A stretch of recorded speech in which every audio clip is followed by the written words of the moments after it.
Lamentação de Jeremias, capítulo de número 3. Versículo 1 a seguir, diz o seguinte: Eu sou o homem que viu a aflição pela vara do furor de Deus. Ele me levou e me fez andar em trevas e não em luz. Deveras, ele volveu contra minha mão de contínuo, todo dia. Fez envelhecer a minha carne, a minha pele, despedaçou os meus ossos. Edificou contra mim e me cercou de veneno e de dor. Fez-me habitar em lugares tenebrosos, como os que estão mortos para sempre. Cercou-me de um muro e já não posso sair.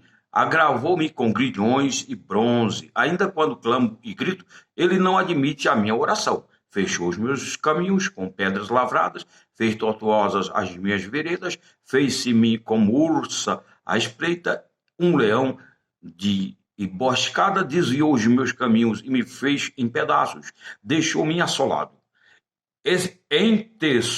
Entesou o seu arco e me pôs como alvo a flecha. Fez que me entrassem no coração as flechas da sua aljava. Fui feito objeto de escárnio para todo o meu povo e a sua canção todo dia.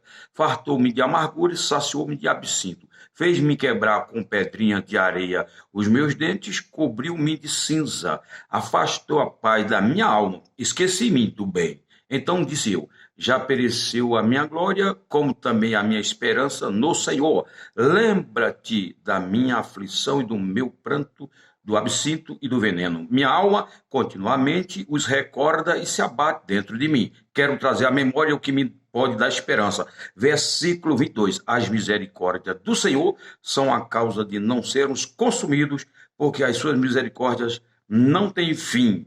Renovam-se cada manhã. Grande é a tua fidelidade. Li até o versículo 23. O Jeremias ele está descrevendo aqui a situação na qual Jerusalém se encontrava depois de ter sido assolada sob a liderança do governo da Babilônia.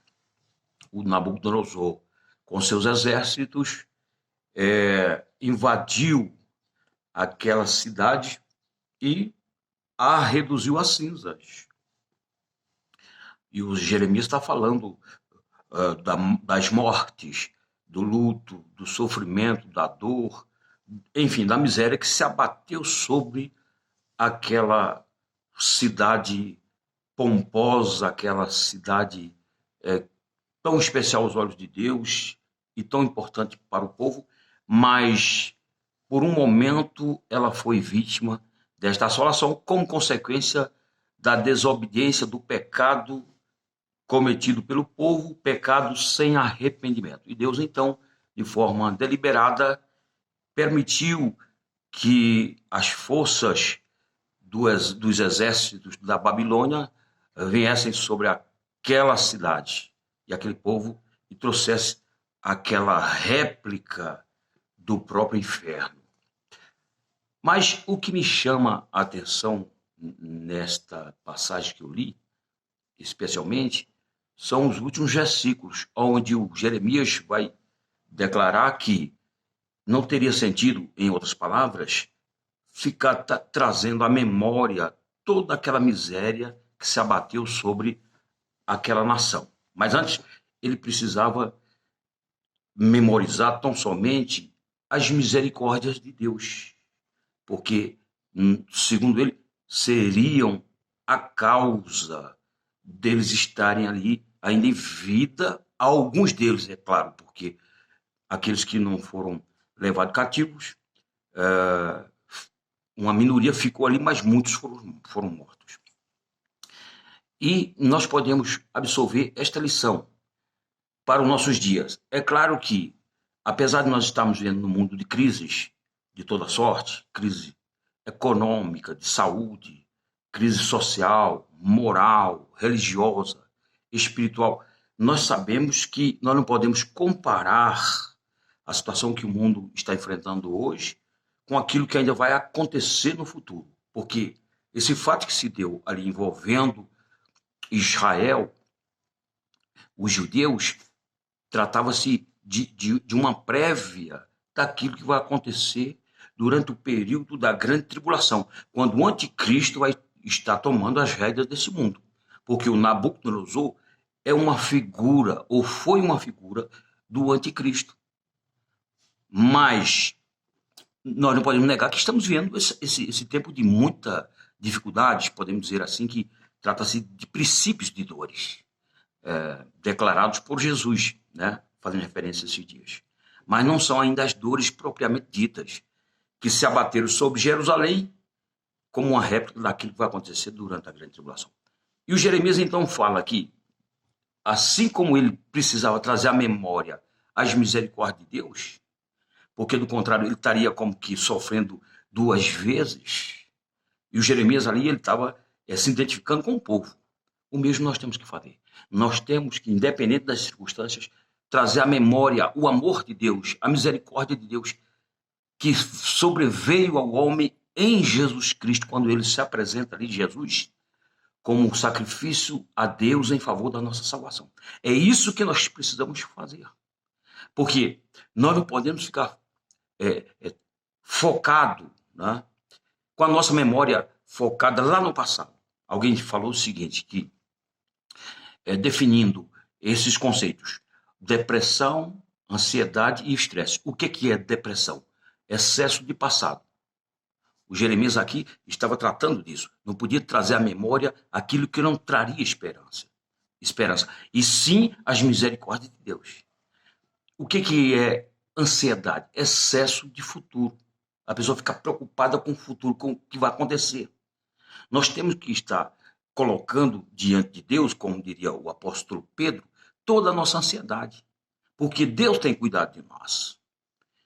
E o que é estresse? Excesso de presente. Nós não temos que estar preocupados, né, com o que está acontecendo agora. Não.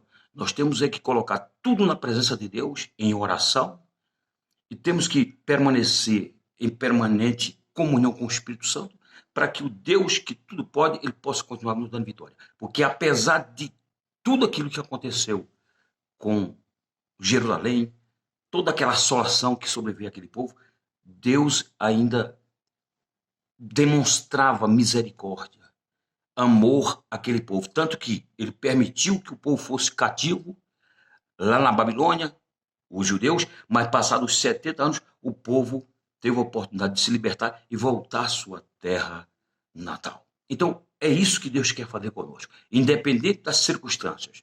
Quem já morreu é um assunto que diz respeito a Deus.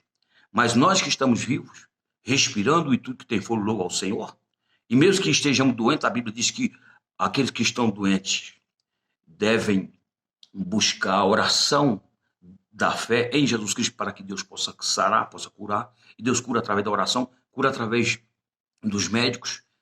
E aqueles que estão tristes, orem. Então, nós temos sempre algo a fazer diante das circunstâncias nas quais nós estamos inseridos. Portanto, vamos permanecer firmes, trazendo à memória, tão somente, as misericórdias de Deus, o amor de Deus, a graça de Deus que já se manifestou trazendo salvação a todos os homens. Nós temos que dar uma resposta diante desses atos de graça disponíveis para que Deus possa continuar sendo honrado, glorificado e nós possamos ser os maiores beneficiados. Então fica aqui esta pequena reflexão. Jeremias, Lamentações de Jeremias, capítulo 3, versículo 1 ao 23. Leia, especialmente esses versículos últimos aí, que é o 22 e o 23, onde Deus, através de Jeremias, vai deixar claro que o que importa mesmo são as suas misericórdias e a sua fidelidade, porque não tem fim, e isso sim é que gera esperança para nossas vidas. E a esperança, a Bíblia diz que não nos confunde, porque o amor de Deus já foi derramado em nossos corações pelo Espírito que nos foi dado. Romanos 5, versículo 5. Se inscreve, dê o seu like, compartilha e vamos juntos evangelizar o mundo. Amém.